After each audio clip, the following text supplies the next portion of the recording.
Drama serial मनमस्त मिलन एक ऐसे दिलचस्प मोड़ पर पहुंच गया है जहां साजिशें और धोखे अरूज पर हैं। कहानी में एक नया ट्विस्ट इस वक्त आता है जब सिकंदर का बेहतरीन दोस्त वाजिद उसकी जान ले लेता है। वाजिद जो सिकंदर को अपने मजमूम मकासद के लिए इस्तेमाल कर रहा था, अपनी साजिश में इतना आगे बढ़ जाता है कि सिकंदर की मौत का सबब बन जाता है। सिकंदर अपनी शादी की तैयारियों में मसरूफ होता है, जिसकी शादी कशफ से तय होती है, लेकिन वाजिद को ये बात बिल्कुल बर्दाश्त नहीं हो रही होती। उसे लगता है कि अगर सिकंदर की शादी कशफ से हो गई तो सिकंदर और कबीर के दरमियान जो खानदानी दुश्मनी है वो खत्म या कम हो जाएगी। वाजिद का असल मकसद सिकंदर को इस्तेमाल करके कबीर के भाई मुबीन में से किसी एक को रास्ते से हटाना होता है। एक मौका पर वाजिद अपने साथी से बात करते हुए कहता है कि जल्दी तैयारी करो, अगर सिकंदर ने मेरी बात न मानी तो मैं खुद कबीर या मुबीन में से किसी एक की जान ले लूंगा और सारा इल्जाम सिकंदर पर डाल दूंगा। इस तरह सानब भी मर जाएगा और लाठी भी नहीं टूटेगी। जब सिकंदर ये बात सुनता है तो हैरान रह जाता है। वो वाजिद से कहता है, मुझे तुम्हारी बड़ी सोच का तो इल्म था, मुझे पता था कि तुम गद्दार हो और किसी मौके पर जरूर धोखा दोगे,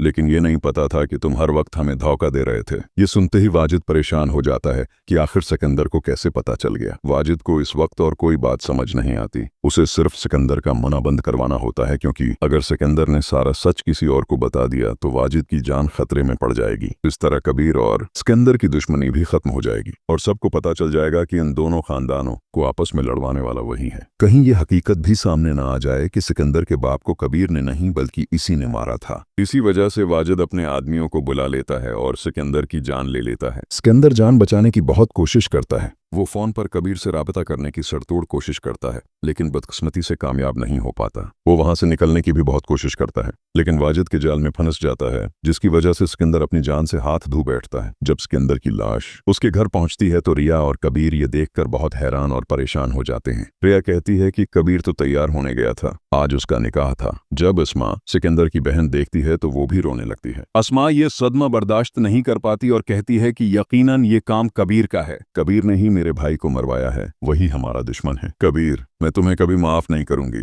वाजिद की वजह से कबीर मुश्किल में पड़ जाता है। उसका रिश्ता और उसकी मोहब्बत खतरे में पड़ जाती है। रिया का कबीर पर से एतिबार उठ जाता है। रिया कबीर से कहती है कि तुम मेरे साथ ऐसा नहीं कर सकते, तुमने तो मुझसे मोहब्बत के दावे किए थे, तुमने मेरे भाई को मार डाला। कबीर कहता है कि मैंने तुम्हारे भाई को नहीं मारा, मेरी बात पर यकीन करो, जिसने भी किया है मैं उसे माफ नहीं करूंगा, मैं उसे ढूंढ कर दम लूंगा। रिया कहती है कि अगर ये तुमने क्या हुआ, अगर सारा का सारा मामला तुम पर आ गया तो मैं तुम्हें कभी माफ नहीं करूंगी। कबीर इस वक्त रिया को कहता है कि मेरी बात पर यकीन करो, सिर्फ तुम ही हो जो मेरी बात पर यकीन कर सकती हो और कोई नहीं कर सकता। इस्मा चीख चीख कर कहती है कि मुझे तुम पर यकीन नहीं है। वाजिद ये सब सुनकर बहुत खुश होता है, क्योंकि सारा का सारा मामला कबीर पर आ रहा होता है। सब कुछ वाजिद के प्लान के मुताबिक हो रहा होता है। क्या कबीर अपने आप को बचा पाएगा या फिर वाजिद कबीर को भी रास्ते से हटा देगा? क्या कबीर इस संगीन इल्जाम से बच पाएगा और असली कातिल को बेनकाब कर सकेगा? ये जानने के लिए हमारे चैनल को सब्सक्राइब करना ना भूलिएगा। उम्मीद है वीडियो पसंद आई होगी। लाइक और कमेंट जरूर कीजिएगा। शुक्रिया।